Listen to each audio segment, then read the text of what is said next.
Assalamualaikum warahmatullahi wabarakatuh. Saya Nurfati Alia binti Muhammad Nasir merupakan pembentang pertama di antara sahabat-sahabat lain. Kami sepakat memilih tajuk strategi kepimpinan Rasulullah SAW kerana ia merupakan satu tajuk yang insya-Allah senang untuk dikupas. Bermula dengan konteks kepimpinan Islam, Allah Subhanahu Wa Taala menciptakan jin dan manusia hanya untuk menyembah kepada Allah. Manusia mempunyai keperluan dan mereka perlu menyara hidup mereka sendiri supaya dapat hidup serta beribadah kepada Allah Subhanahu Wa Taala. Oleh itu, fokus konsep kepimpinan dalam Islam adalah melakukan perbuatan-perbuatan yang baik semata-mata mendapat keredaan Allah serta memberi kesejahteraan kepada masyarakat Islam dan manusia sejagat. Sebenarnya dalam surah Al-Anbiya ayat 73 yang membawa maksud pemimpin yang memimpin manusia dengan perintah kami dan kami wahyukan kepada mereka mengenakan kebaikan dan mendirikan sembahyang dan mengeluarkan zakat dan mereka perlu beribadat kepada kami sahaja.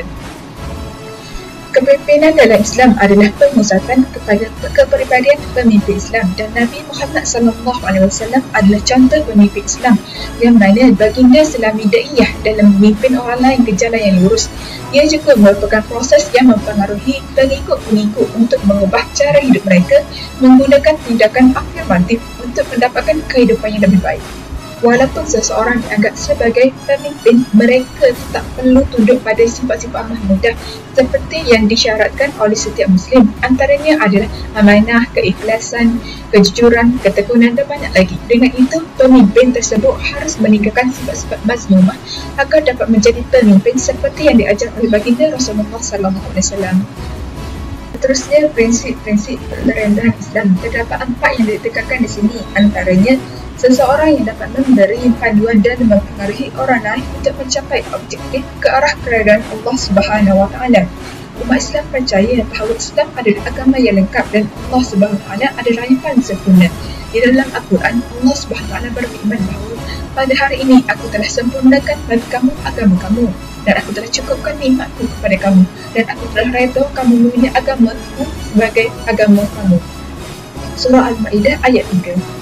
Prinsip kedua adalah konsep yang dipengaruhi mestilah daripada tauhid seperti yang diamalkan Rasulullah SAW. Ini antara hubungan yang berkaitan dengan pengikut-pengikut dan minat untuk mencapai tujuan dalam konteks tauhid yang sebenarnya.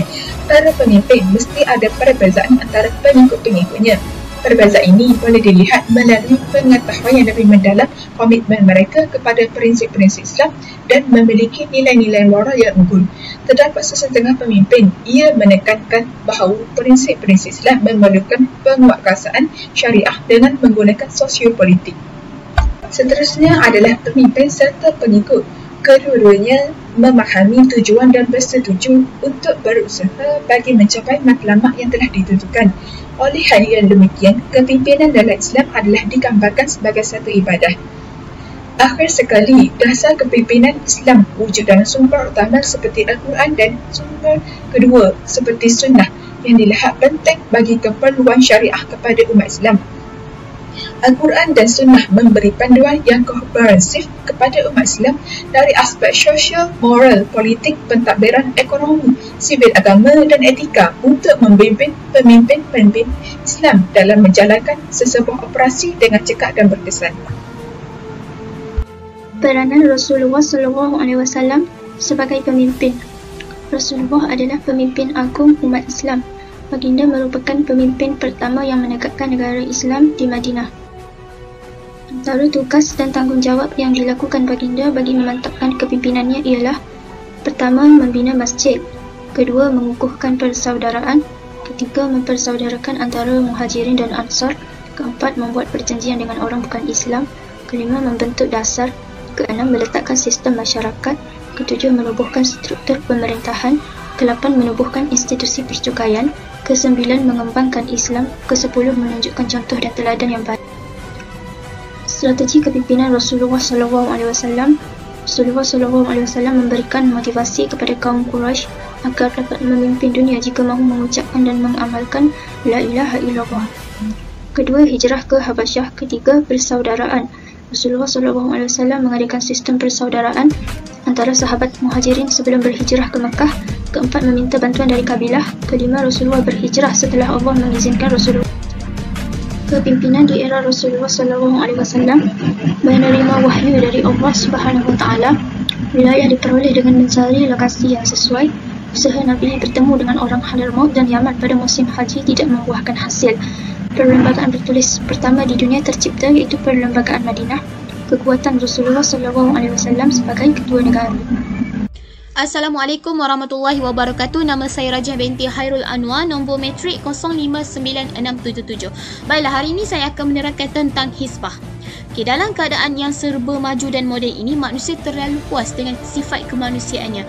Oleh kerana tiada contoh atau ikutan, maka ramai yang tenggelam tanpa punca. Apa sahaja yang datang terus menjadi satu ideologi. Akhirnya akal dan kemanusiaan tenggelam, nafsu dan kebinatangan menjadi ketua menerajai setiap tindakan.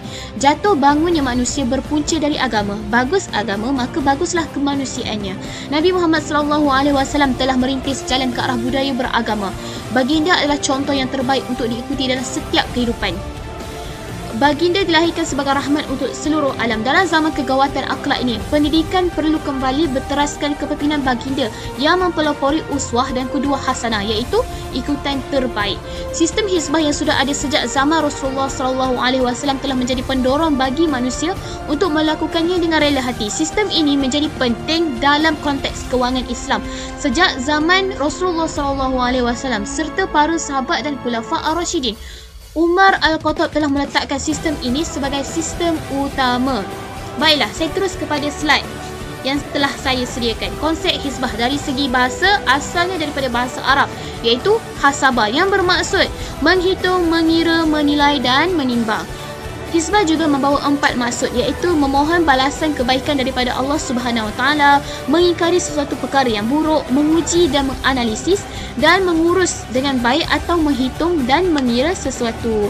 Okey, dari sudut istilah pula dapat difahami iaitu membawa kepada kemakrufan dan larangan melakukan kemungkaran, al-Mawardi, atau lebih dikenali amar ma'ruf nahi munkar. Okey, apakah yang dimaksudkan dengan amar ma'ruf dan nahi munkar ini? Iaitu mengajak, menyuruh dan menyuruh ke arah kebaikan dan mencegah atau menghalang. Okey, setiap perkara ada tujuan. Jadi, apa tujuan sebenar hizbah ini? Jadi, tujuannya adalah menjaga, mengekalkan keadilan serta kemuliaan. Ini merupakan kisah yang boleh memberi kesedaran terhadap kita. Rasulullah SAW pada satu ketika telah berjalan melalui satu longgokan makanan di pasar. Lalu baginda Rasulullah SAW telah memasukkan tangannya ke dalam longgokan tersebut.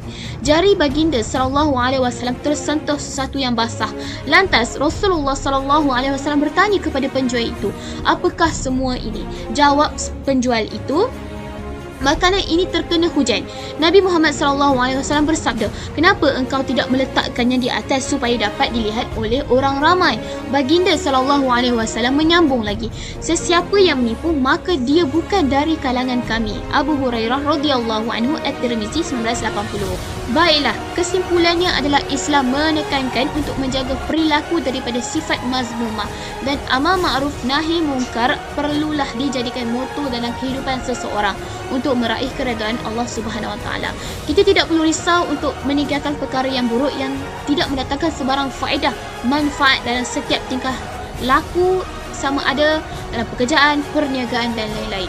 Seterusnya, saya sertakan di sini 4 kepentingan hizbah. Baiklah, yang pertama, menjadikan sistem hizbah ini sebagai peringatan agar bersaing secara sihat. Satu kisah yang saya ambil yang boleh ditauladani dari sudut perniagaan, iaitu kisah di mana Nabi Muhammad SAW dapat menguruskan perniagaan Khadijah dengan bijak dan baik sekali, serta membawa pulang hasil yang lebih lumayan, yang lebih banyak daripada sebelumnya. Ini kerana apa? Ini kerana baginda menitik beratkan sifat mahmudah, iaitu jujur dan amanah. Nabi Muhammad SAW adalah ciptaan terbaik Allah Subhanahu Wa Taala dan role model bagi manusia pada zaman kini. Sebagaimana wasiat Imam Muslim mengatakan, semua gerak-geri Nabi Muhammad SAW adalah didorong oleh wahyu. Manusia tidak akan sesat sekiranya berpegang dan menjadikan baginda SAW sebagai ikutan. Kedua, membentuk dan mendidik peribadi manusia yang lebih baik. Caranya mentaati perintah Allah Subhanahu Wa Taala dan menjadikan Rasul sebagai ikutan dalam kehidupan seharian. Pak kata pepatah, melentur buluh biarlah dari rebungnya. Saya ambil satu kisah Rasulullah SAW dari sudut kekeluargaan, di mana cara Rasulullah SAW mendidik anak sangat boleh dicontohi pada zaman kini. Saya petik satu hadis dari diriwayatkan oleh Al-Hakim dan Abu Daud dari hadis Ibnu Amru bin Al-Hash radhiyallahu anhu bahawa Rasulullah SAW bersabda, perintahkanlah anak-anakmu melaksanakan solat pada usia 7 tahun dan di saat mereka telah berusia 10 tahun, pukullah mereka jika mereka tidak melaksanakannya dan pisahkanlah tempat tidur mereka. Jelaslah di sini hizbah iaitu menyuruh kepada kebaikan dan mencegah melakukan kemungkaran. Apa yang dapat difahami daripada kisah ini adalah sistem hizbah bukanlah tertumpu dari dalam satu konteks sahaja. Malah dari sudut kekeluargaan juga perlu dimainkan peranannya untuk melahirkan insan yang manfaat pada masyarakat yang akan datang. Baiklah, di samping itu menjadi contoh ikutan kepada negara lain dalam menggerakkan tata kerja yang jujur. Di sini saya beri kesimpulan yang dapat difahami dalam sudut pentadbiran. Rasulullah SAW merupakan ketua negara Islam yang pertama. Pemerintahan Rasulullah SAW juga tertakluk kepada prinsip-prinsip asas yang telah diperintahkan oleh Allah Subhanahu Wa Taala dalam Al-Quran, iaitu mendaulatkan hukum Allah Subhanahu Wa Taala, menegakkan keadilan, kebebasan dan ketelusan, menyuruh kebaikan dan mencegah kemungkaran, membina perpaduan dan menjamin keamanan dan keharmonian. Dalam pemerintahannya, Rasulullah SAW berusaha untuk mendaulatkan semua hukum hakam yang diperintahkan oleh Allah Subhanahu Wa Taala dalam semua aspek. Ini termasuk hukum yang berkaitan dengan aspek politik, pentadbiran, undang-undang, ekonomi, sosial, pendidikan, kekeluargaan dan lain-lain. Akhir sekali adalah membina pengukuhan terhadap akidah dan keimanan. Hizbah bukan sahaja melahirkan manusia yang baik, malah memantapkan lagi akidah dan keimanan seseorang. Di sini saya dapat rangkumkan dalam sebuah kisah di mana ketika baginda mengutuskan Muaz bin Jabal ke Yaman sebagai gubernur, Rasulullah SAW memberikan wasiat agar menjadikan tauhid sebagai perkara utama yang harus ditekankan dalam dakwah Islamiah. Sabda baginda SAW bermaksud, di sana kamu akan berhadapan dengan ahli kitab, maka jadikanlah seruan utama kamu ialah mentauhidkan Allah Subhanahu Wa Taala. Dalam riwayat lain menyebut, serulah kepada penyembahan kepada Allah dan kenabian Muhammad SAW. Riwayat Bukhari, Muslim dan Ahmad. Sehubungan itu, baginda SAW seterusnya memberikan jaminan syurga terhadap mereka yang memelihara kalimah tauhid dengan sabdanya bermaksud, sesiapa yang mengakhiri hidupnya dengan kalimah La ilaha illallah, dia akan mendapat syurga. Riwayat Ahmad dan Abu Daud. Ini menunjukkan betapa pentingnya tauhid dalam diri setiap manusia untuk mencapai kebahagiaan atau kedudukan di akhirat kelak. Baiklah, di sini saya dapat simpulkan, gerakkanlah diri untuk melaksanakan sistem hizbah yang berlandaskan amal ma'ruf nahi mungkar. Ingatlah pesanan ulama, sekiranya timbul perselisihan di muka bumi ini, kembalilah merujuk kepada Islam. Islam adalah agama yang lengkap dan tinggi. Tiada satu agama yang dapat menandingi kesempurnaan Islam. Jika kita bukan penggeraknya, maka siapa lagi yang akan melakukannya? Assalamualaikum warahmatullahi wabarakatuh. Nama saya Nurul Anis Amirah binti Cik Muhammad Fauzi, bernombor metrik 059565, akan membicarakan topik Piagam Madinah. Piagam Madinah telah ditulis oleh Nabi Muhammad SAW pada tahun 622 Masihi bersamaan dengan tahun pertama Hijrah. Ia merupakan perlembagaan pertama bertulis di dunia. Kandungan piagam ini terdiri daripada 47 fasal, yang mana 23 daripada fasalnya membicarakan tentang hubungan umat Islam dengan umat Islam sendiri seperti kaum Muhajirin dan Ansar. Manakala 24 fasal berbaki membicarakan tentang hubungan antara umat Islam dengan bukan Islam seperti Yahudi. Selain daripada Piagam Madinah, ia juga dikenali dengan pelbagai nama seperti Perjanjian Madinah, Dustur Madinah dan Sahifah Al-Madinah. Ia juga boleh dikaitkan dengan Perlembagaan Madinah kerana kandungannya membentuk peraturan-peraturan yang berasaskan syariat Islam bagi membentuk sebuah negara daulah Islamiah yang menempatkan penduduk yang berbilang bangsa dan kaum. Yang seterusnya, aspek utama Piagam Madinah. Antara perkara utama yang terkandung dalam Piagam Madinah adalah Nabi Muhammad SAW adalah ketua negara untuk penduduk Madinah dan segala pertelingkahan yang berlaku adalah dirujuk kepada baginda.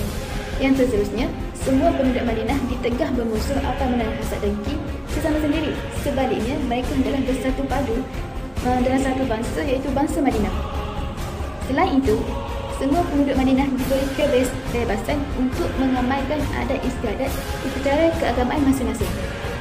Di samping itu juga, semua penduduk Madinah hendaklah bekerjasama dalam masalah ekonomi dan mempertahankan kota Madinah daripada serangan oleh musuh-musuh luar dari Madinah. Perkara utama yang terakhir yang terkandung dalam Piagam Madinah ialah keselamatan orang Yahudi adalah terjamin selagi mana mereka patuh dan taat kepada perjanjian yang telah tercatat dalam piagam tersebut. Poin yang terakhir ialah kepentingan Piagam Madinah. Antara kepentingan Piagam Madinah ialah membentuk sebuah negara Islam, sebuah kerajaan Islam yang kuat dan kukuh. Orang Islam bebas berhimpun dan mesyuarat bagi membincangkan masalah politik dan pentadbiran negara. Dengan terbentuknya Piagam Madinah, sebuah negara Islam telah berjaya dibentuk dan mewujudkan kesedaran bahawa mereka ialah masyarakat yang kuat dan bersatu padu serta Madinah adalah milik mereka. Piagam Madinah mengakui hak dan tanggungjawab penduduk Madinah, termasuk orang bukan Islam, untuk mendapat perlindungan dan keselamatan dari segi pengadilan dan perundangan. Mereka mempunyai kewajipan yang bersama untuk mempertahankan negara dan perbelanjaan bagi mempertahankan negara dan tanggungjawab bersama. Selain itu, Piagam Madinah berperanan dalam menyatupadukan masyarakat Madinah. Hubungan baik dapat diadakan dengan masyarakat Islam dan orang-orang bukan Islam melalui sifat saling menghormati, bertanggungjawab dan sebagainya. Perlembagaan Madinah memainkan peranan supaya masyarakat berbilang bangsa di Madinah dapat hidup aman damai, teratur dan bersistem serta dapat menghindari daripada permusuhan. Kepentingan yang seterusnya ialah Nabi Muhammad SAW sebagai pemerintah yang tertinggi dan unggul di Madinah. Nabi Muhammad merupakan seorang negarawan yang tinggi dan berwibawa. Ketokohan baginda yang cuba menunjukkan agama Islam bukan sahaja memberi tumpuan kepada aspek akidah, tetapi juga dalam hal ehwal duniawi. Baginda bertanggungjawab menyelesaikan masalah perselisihan kaum dan mewujudkan satu institusi kebaikan dan keadilan di Madinah. Peruntukan dalam fasal 23 daripada fasal 24 Piagam Madinah menjelaskan bahawa apabila timbulnya perbezaan dan pertelingkahan, maka penyelesaiannya hukum mengikut hukum Islam dan keputusan yang dibuat oleh Nabi Muhammad SAW. Konsep persamaan dan keadilan kepada semua penduduk juga merupakan antara kepentingan Piagam Madinah. Tujuannya untuk mengelakkan jurang perbezaan dan penindasan. Piagam Madinah meratakan kekayaan antara masyarakat bagi mengelakkan penindasan golongan kaya ke atas golongan miskin. Keadilan merupakan tanggungjawab setiap orang untuk melaksanakan dengan penuh kejujuran dan syiar agama. Piagam Madinah mengingatkan bahawa warganya supaya berlaku adil dan tidak menganiayai manusia, bahkan hendaklah sentiasa tolong menolong dan setiap kezaliman hendaklah dihapuskan seperti yang termaktub dalam pasal 13 piagam tersebut. Kepentingan yang terakhir ialah melakukan pemerintahan yang bercorak musyawarah. Semua kaum berhak untuk menyuarakan masalah kaum mereka. Semua kaum boleh mengemukakan pendapat kerana Piagam Madinah melahirkan pendapat yang berpegang teguh kepada prinsip yang dipanggil musyawarah. Contohnya, Nabi Muhammad SAW sendiri pernah ditegur oleh sahabat semasa pemilihan tempat dalam Perang Badar. Sifat demikian akan mengeratkan lagi hubungan antara pemerintah dan rakyat. Jadi secara kesimpulannya, kesan daripada Piagam Madinah ini ialah Nabi Muhammad SAW telah membentuk sebuah negara Islam yang kuat dan diterima serta dihormati oleh negara-negara luar, dan Nabi Muhammad SAW juga telah mengembangkan agama Islam kepada kabilah-kabilah luar dari Madinah. Baiklah, di sini saya dapat simpulkan daripada tugasan kami adalah Islam hadis sudah cukup sempurna untuk umat Nabi Muhammad SAW, dan Rasulullah SAW perlulah dijadikan ikutan dan contoh teladan yang boleh diikuti sepanjang zaman. Rasulullah SAW adalah pemimpin yang memenuhi fitrah manusia sejagat melalui sifat-sifat mulia yang ditonjolkan baginda seperti amanah, tabligh, fatonah dan sidik. Keunggulan baginda juga membawa kepada terselamatnya umat Islam itu daripada azab Allah Subhanahu Wa Taala. Disebabkan Rasulullah jugalah tertegaknya prinsip-prinsip Islam yang adil. Dengan ini saya rangkumkan dengan firman Allah Subhanahu Wa Taala dalam surah Ar-Ra'd Selamat sejahteralah kamu berpanjangan disebabkan kesabaran kamu, maka amat baiknya balasan amal kamu di dunia dahulu. Hayatilah perjuangan Rasulullah SAW yang boleh menambahkan rasa cinta dan menghasilkan kesedaran pada diri sendiri. Lihatlah bukti kepimpinan Rasulullah SAW yang mengasihi umatnya sehingga di waktu sakaratul maut pun baginda masih mengenang nasib umatnya di dunia ini dengan keluhan yang sangat berat. Fikirlah sejenak, jikalau tiada Rasulullah SAW, bagaimanakah kehidupan kita pada hari ini? Sudah pasti tunggang langgang.